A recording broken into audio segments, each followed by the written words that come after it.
Remanada.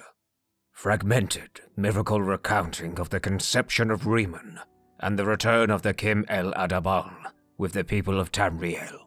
Chapter 1. Sankator and the birth of Reman.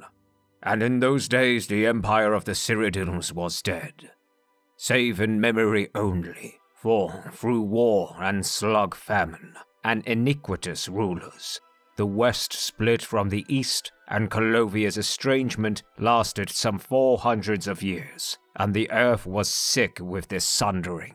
Once worthy western kings of Anvil and Sarkal, of Falkreath and Deladil, became through pride and habit as like fief barons, and forgot covenant. In the heartland, things were no better, as arcanists and false moth princes lay in drugged stupor, all the studies of vileness, and no one sat on the throne in dusted generations. Snakes, and the warning of snakes, went unheeded, and the land bled with ghosts and deepest holes unto cold harbors. It is said that even the Kim El Adabal, the amulet of the kings of glory, had been lost, and its people saw no reason to find it.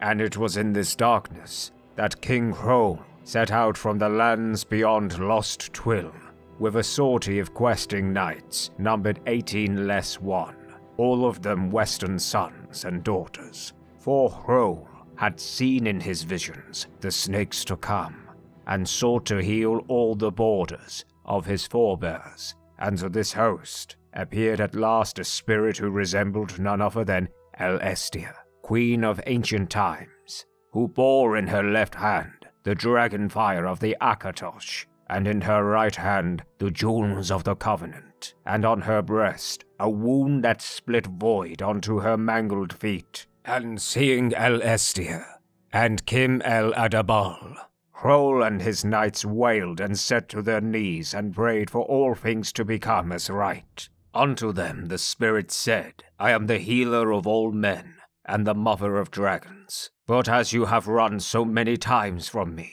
so shall I run until you learn my pain, which renders you and all this land dead.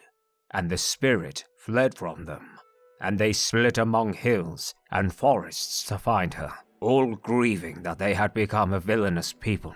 HROL and his shield Thane were the only ones to find her. And the king spoke to her, saying, I love you, sweet Aless, sweet wife of Shor and of Auriel and the sacred bull, and would render this land alive again, not through pain, but through a return to the dragon fires of covenant, to join east and west and throw off all ruin. And the shield Thane bore witness to the spirit opening naked to his king, carving on a nearby rock the words, And HROL did love unto a hillock, before dying in the sight of their union. When the 15 other knights found King HROL, they saw him dead after his labors against a mound of mud, and they parted each in their way, and some went mad. And the 2 that returned to their homeland beyond Twill would say nothing of HROL, and acted ashamed for him. But after 9 months, that mound of mud became as a small mountain, and there were whispers among the shepherds and bulls. A small community of believers gathered around that growing hill during the days of its first churning, and they were the first to name it the Golden Hill, Sankator, and it was the shepherdess, Sediena, who dared climb the hill when she heard his first cry, and at its peak she saw what it had yielded. An infant she named Reman, which is Light of Man, and in the child's forehead was the Kim El Adabal, alive with the dragon fires of yore and divine promise, and none dared obstruct Sediena when she climbed the steps of White Gold Tower to place the babe Reman on his throne, where he spoke as an adult, saying, I am Cyrodiil come. Chapter 2. The Chevalier Renaud, Blade of the Pig. And in the days of interregnum, the Kim El Adabal was lost again amid the petty wars of gone heathen kings.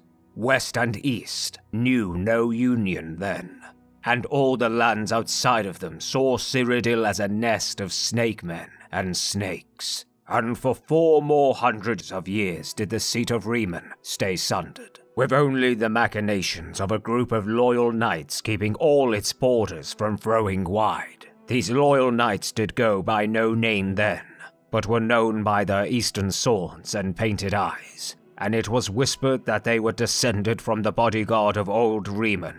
One of their number, called the Chevalier Reynald, discovered the prowess of Culhocane, and then supported him towards the throne.